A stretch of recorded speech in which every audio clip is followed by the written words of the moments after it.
Magandang araw po. Welcome po sa aking channel of 9 TV.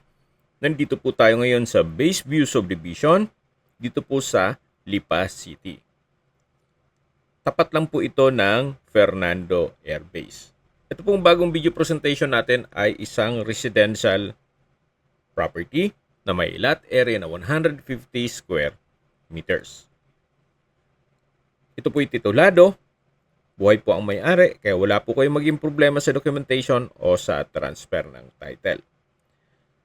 Regular cut po ito at patag po ang lupa.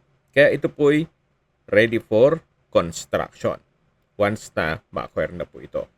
Binibenta po ito ni owner sa halagang 12,500 pesos per square meter net.